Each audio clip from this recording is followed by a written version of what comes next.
कहाँ उसके इतने करीब आकर उसके सोए जज्बात में जगा दी, जिससे वह उससे ध्यान हटाने की कोशिश तो कर रहा था पर हटा नहीं पा रहा था। उठा रहा तो शायद कुछ गलत कदम उठा लेगा, वही सोच कर मजबूर लड़की जो ना जाने किस मजबूरी में यहाँ छिपी है, उससे मदद की आस लगा रखी है, तो उसे अपनी इंसानियत दिखानी चाहिए। वह तो लेट गया पर आहाना ऐसे ही बैठी रही। सो जाओ, बैठी नींद नहीं आ रही। या जानबूझ कर नहीं सो रही हो? उसने आंखें छोटी कर पूछा। जानबूझ कर ही नहीं सो रही हूँ। क्यों? आपने मेरी नींद होने का फायदा किसी पर भी यकीन कर सकती। उसकी बात पर उसे गुस्सा भी आया और हंसी भी। उस पर भी नहीं। आप कौन सा कम है? नाना थोड़ी देर के लिए बैठ गया था पर अब मैंने खुद को संभाल लिया, तो तुम सो सकती हो। अब मैं विश्वास दिलाता हूँ, वैसा कुछ नहीं करूँगा। उसने उसे आश्वस्त करने के उद्देश्य से कहा।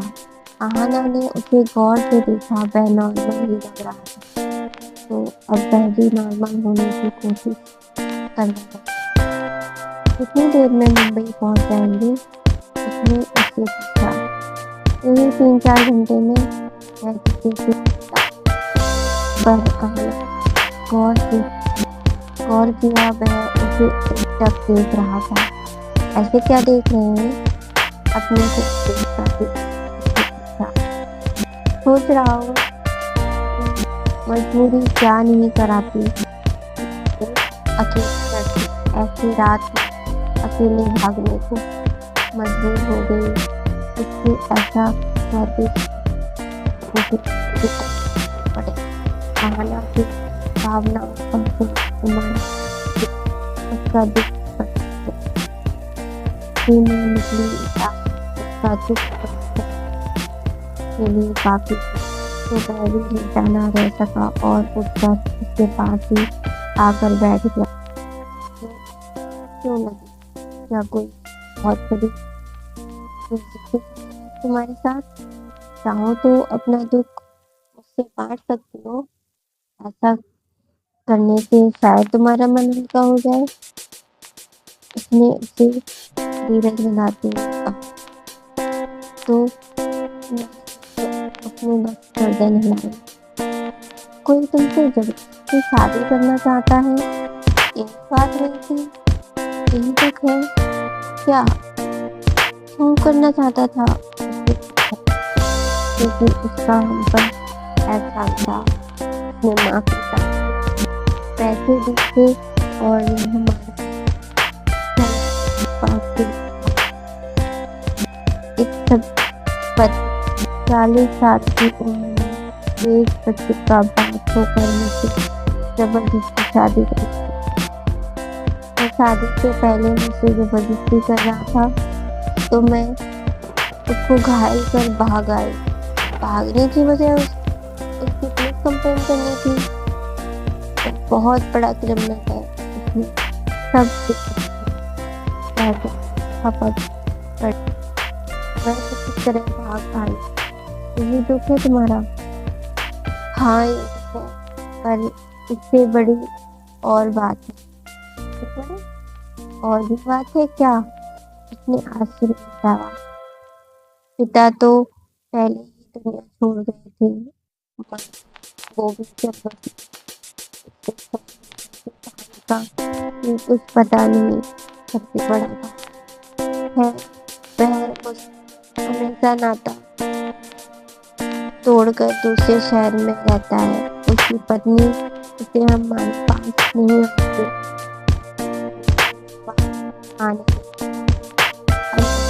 बिल्कुल ऐसा नहीं कहती, ऊपर हाथ रखकर सॉरी, सो सैड। कैसे हुआ ये सब? माँ भी माँ बाप का साया उठता है तो इससे बड़ा दुख कुछ नहीं होता है। और इससे बड़ा दुख अकेले होने का होता है। भाई को भी ऐसा लगता है, वो तो माँ के मरने पर भी मुख अग्नि देने भी नहीं आया, उसने खुद ही उसका अंतिम संस्कार किया। माना ये बहुत बड़ा दुख है, भगवान तुम्हें ये दुख सहने की ताकत दे, पर ये भी तो सच है कि माँ बाप हमेशा साथ नहीं रहते, अकेले खुद को संभालना पड़ेगा। ये सोचकर खुद को धीरज दो। उसने उसे हौसला दिया। सिर्फ यही दुख होता तो संभाल लेती। मैं सुबह इसके अलावा भी कुछ है? उसने पूछा तो उसकी आंखें छलक आई, चेहरे पर कसक उभर आई। प्यार का चक्कर तो नहीं है? उसके चेहरे पर उभर आई दर्द भरी कसक से उसके लिए अंदाजा लगाना जरा भी पर आहाना चुप। समझ सही समझा, प्यार का चक्कर। उसने उसकी तरफ सवालिया नजरों से देखा पर वह कुछ नहीं बोला। ना जाने क्यों पड़ती तो प्यार के चक्कर में ये सब बहुत पेनफुल। लोग खुद पड़ती तो खुद ही करता है जो भी है, पर इस सबसे दूर रहना चाहिए। आपने नहीं किया? मेरी शक्ल देखकर मैं चुप लगता हूँ कि मैं एक्चुअली मैं तो इसमें विश्वास ही नहीं करता। प्यार भावना मैं सबसे बहुत दूर हूँ। मैं बहुत ही प्रैक्टिकल बंदा हूँ और हर चीज़ को प्रैक्टिकली सोचता हूँ। मैं भावनाओं के लिए कोई जगह नहीं। कि भावनाएं इंसान को कमजोर बनाती हैं। उसने अपने विचार रखे। बिना भावनाओं के भला इंसान होते हैं? कहा नहीं होते। मैं तो हर था, ना खुशी ना खुशी मनाता हूँ, ना गम में आंसू बहाता हूँ। जो इंसान अपने भावनाओं को काबू कर ले, उसके बराबर मजबूत इंसान इस संसार में कोई नहीं। और मैं बहुत मजबूत हूँ क्योंकि मेरा अपनी भावनाओं पर काबू है। इसका मतलब आप हार्टलेस हैं। समझ सकती हो? मैरिड हो? नहीं, उम्र तो हो क्यों नहीं थी? उसकी उम्र का अंदाजा लगाकर वह बोली, हाँ उम्र तो हो गई है, पर मैं शादी अच्छी बनने इस बात नहीं करता, इसलिए मैं किसी से बंद कर नहीं रह सकता। ना कोई साथ ज़्यादा दिन टिक पाता है। उसने मतलब आप कभी शादी नहीं करोगे? हाँ फिलहाल तो ये सोचा है।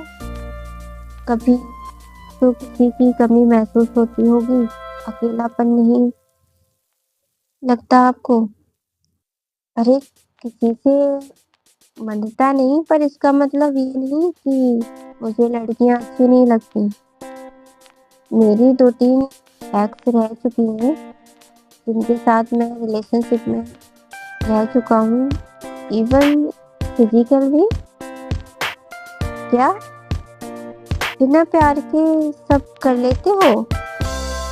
हाँ, मैं कमिटमेंट होने में विश्वास नहीं रखता। शादी मतलब कमिटमेंट झंझट, बस इसीलिए ओपन रिलेशनशिप मुझे पसंद है। और ये सब बड़े मतलब अपनी जरूरत पूरा करने के लिए गर्लफ्रेंड बनाते हो। हाँ ये समझ सकती हो, पर मैं उन्हें धोखे में नहीं रखती। रिलेशनशिप में आने से पहले ही सब क्लियर कर लेता हूँ कि मैं शादी के बारे में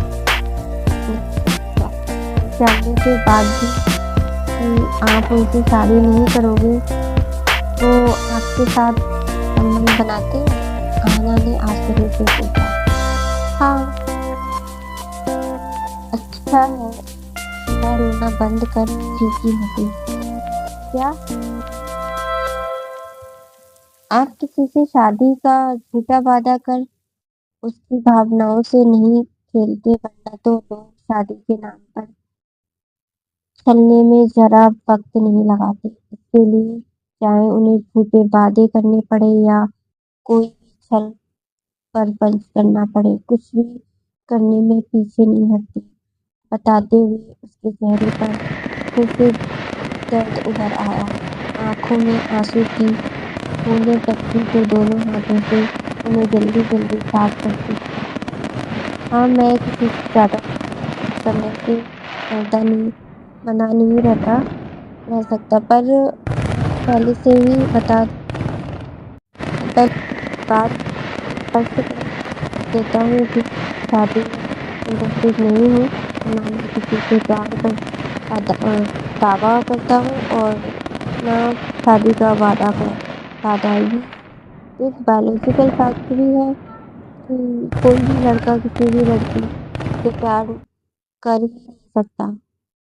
ये मात्र फिजिकल अट्रैक्शन होता है तो स्वाभाविक है।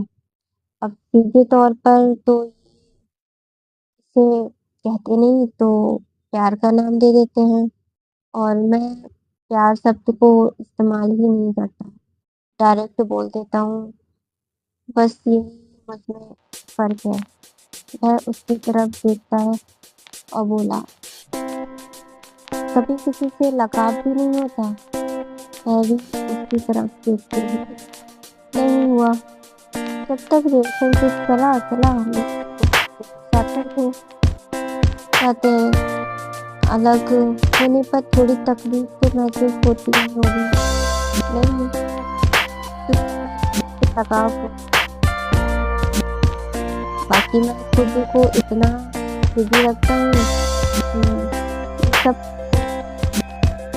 ठीक पाता लगाव मतलब तुम्हें हो। प्यार में धोखा खाया है क्या तुमने? किसी प्यार के नाम पर तुमने धोखा दिया? उसने पूछा तो अपनी आंखों में दर्द उभर